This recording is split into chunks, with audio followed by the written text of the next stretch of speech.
aí galera, beleza?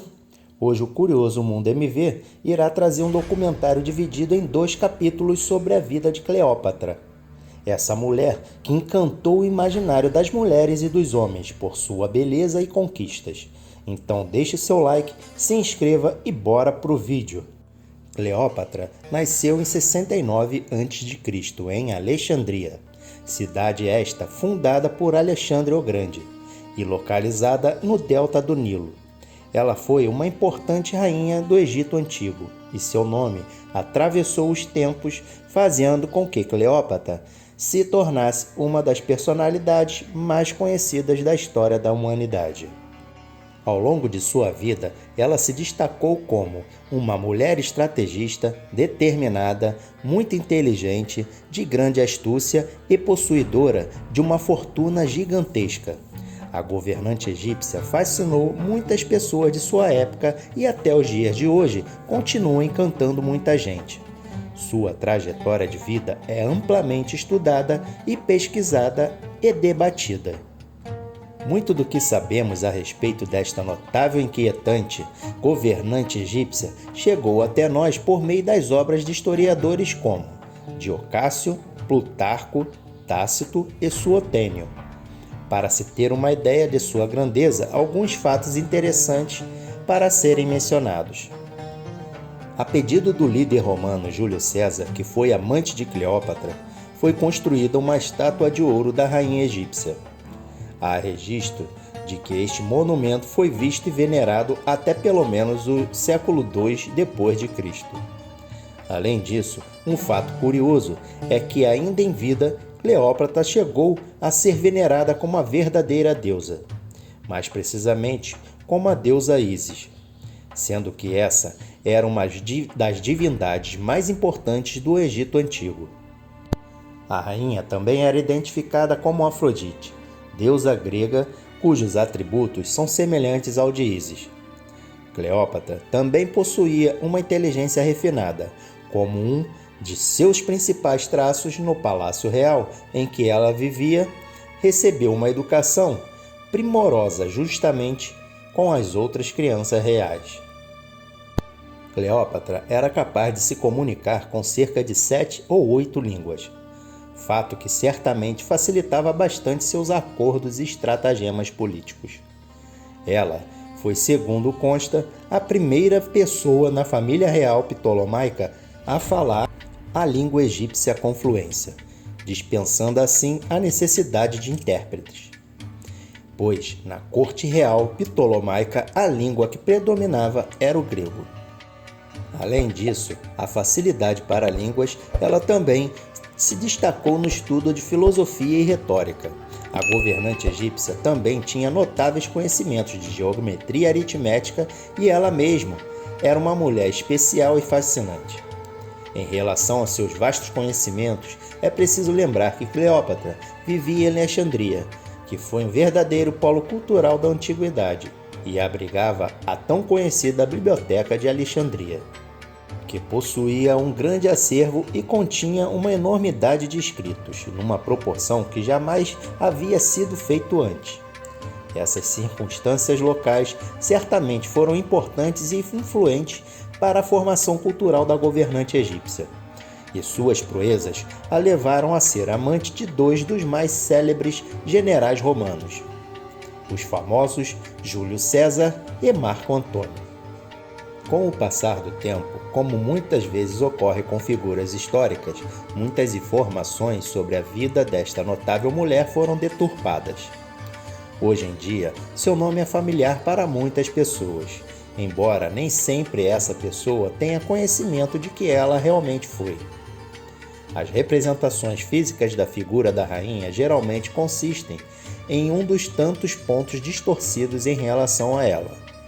A respeito da aparência da rainha, Plutarco certa vez escreveu as seguintes palavras: não era em si tão notável que não houvesse comparação, ou que não pudesse vê-la assim sem se sentir tocado.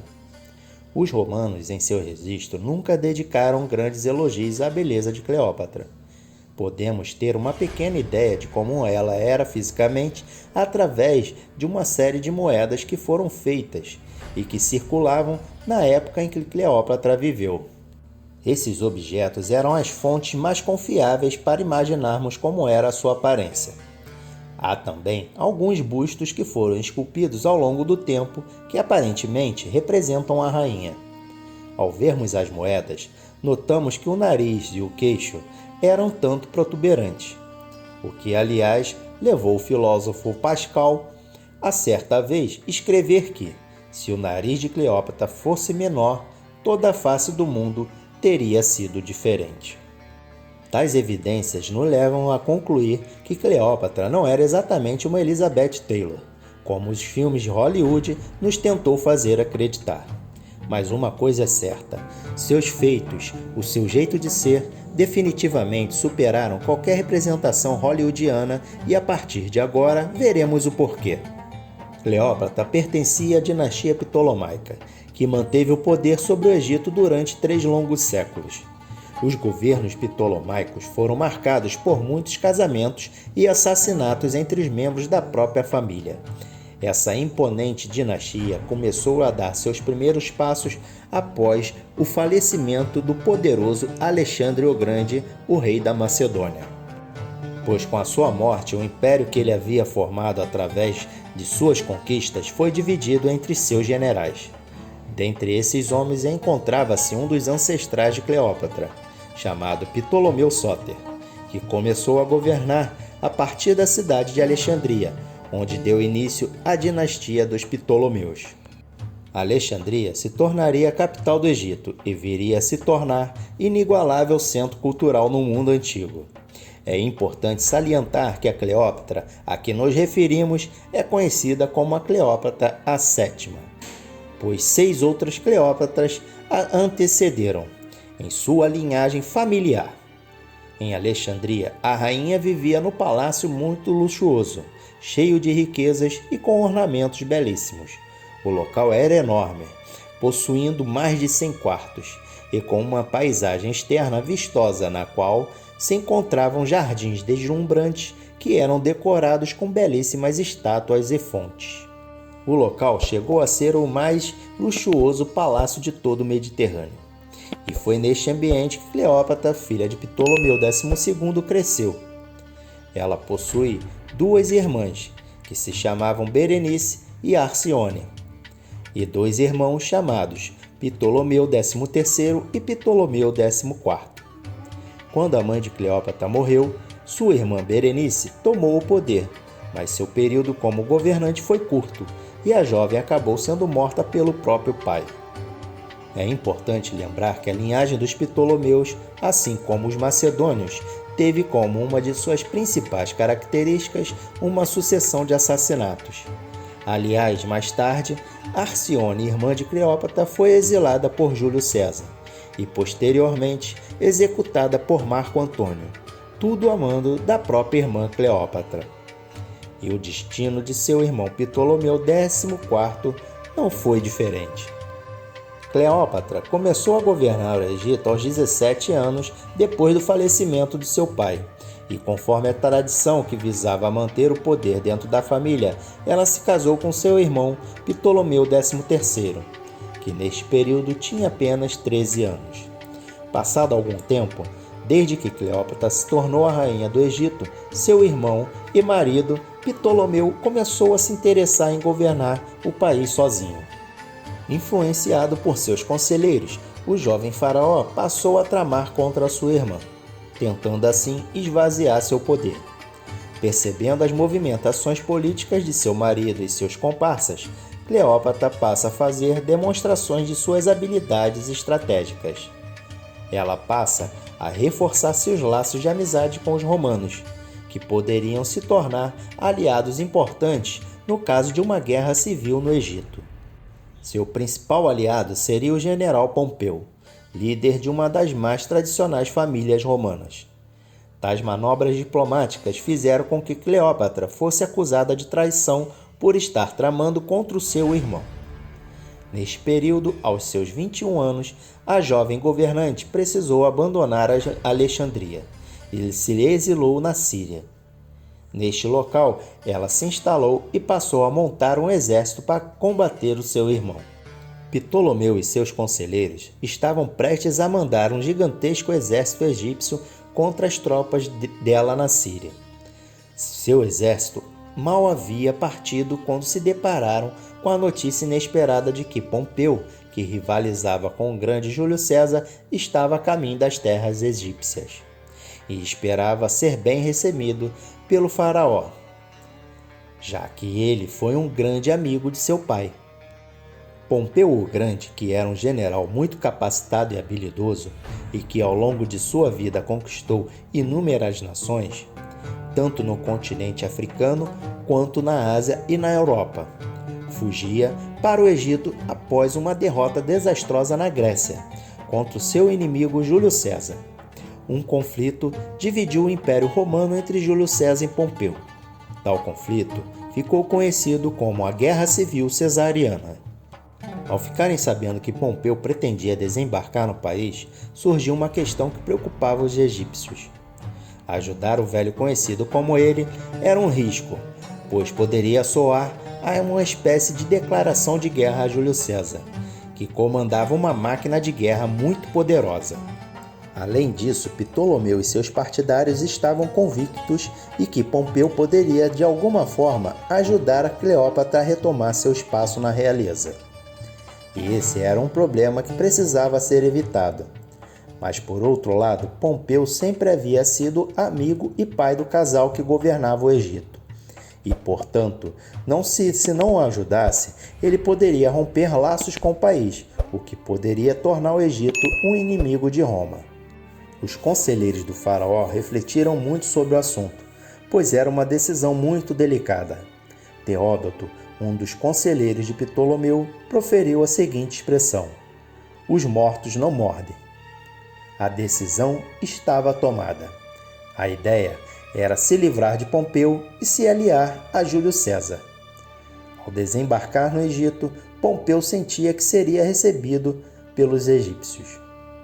Mas existe uma trama que tramava contra o romano.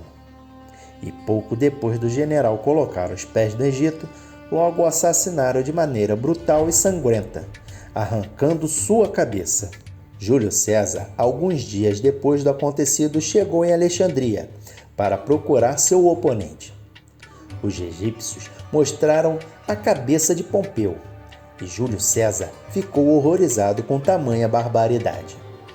César pediu permissão para desembarcar com a vanguarda de seu exército e se instalou no Palácio Real. O general romano solicitou uma audiência com o rei e a rainha do Egito. A rainha estava no exílio. Já Ptolomeu abandonou o exército que partiria para capturar sua irmã e retornou ao palácio. Mas Cleópatra, como ela poderia retomar se havia abandonado Alexandria, e seu irmão e seus seguidores a queriam longe da cidade? Ela corria perigo e sabia que não podia ser vista. A rainha, então, teve uma ideia bastante inusitada. Com o objetivo de se encontrar com Júlio César, ela tramou um plano. E para colocá-lo em prática, contou com a ajuda de um mercador siciliano chamado Apolodoro. Segundo consta, eles entraram numa embarcação na qual a rainha ficou escondida navegando pelo rio Nilo durante um período de 8 dias. Quando estavam próximos de Alexandria, Cleópatra entrou numa sacola para transporte de papiros. Os cúmplices da rainha transportaram um grande saco, deixando-o diretamente dentro do quarto de Júlio César. Não sabemos exatamente qual foi a reação do romano quando se deparou com Cleópatra em seu quarto, mas sabemos que a egípcia logo o conquistou. Cleópatra sabia da importância de ter César ao seu lado. Com seu apoio, tudo se tornaria mais fácil. A oportunidade de se livrar do seu irmão e governar conforme seus interesses finalmente estava ao seu alcance.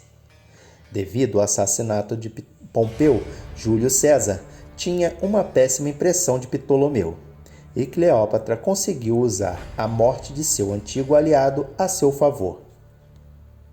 Cleópatra convenceu César que seria a pessoa certa para sentar no trono do Egito. A rainha do Egito e Júlio César passaram a ter uma relação amorosa. O romano decidiu ficar ao lado de Cleópatra na disputa pelo trono do Egito. E isso enfureceu Ptolomeu, e seus aliados declararam guerra a Júlio César. Júlio César contava apenas com uma fração de seu exército e por isso resolveu adotar uma postura defensiva. Tal evento ficou conhecido como Cerco de Alexandria. Mesmo estando em inferioridade numérica, Júlio César e seus homens conseguiram se defender de forma heróica. E quando seus aliados chegaram ao Egito, Júlio César partiu para o contra-ataque, derrotando o exército de Ptolomeu na Batalha do Nilo. Nesta batalha, o jovem faraó acabou morrendo afogado nas águas do rio. Com o general romano, a rainha teve um filho chamado Ptolomeu César, que ficaria popularmente conhecido pelo nome de Cesário. O apoio de César foi fundamental para que Cleópatra se consolidasse no trono do Egito. César retornou a Roma e Cleópatra reinava sobre o Egito soberanamente. Tudo parecia muito bem, mas uma grande reviravolta estava por vir. Então, galera, essa foi a primeira parte desse documentário sobre Cleópatra. Então, se você gostou do vídeo, se inscreve no canal, deixe aquele like maroto e compartilhe em suas redes sociais. E até a segunda parte.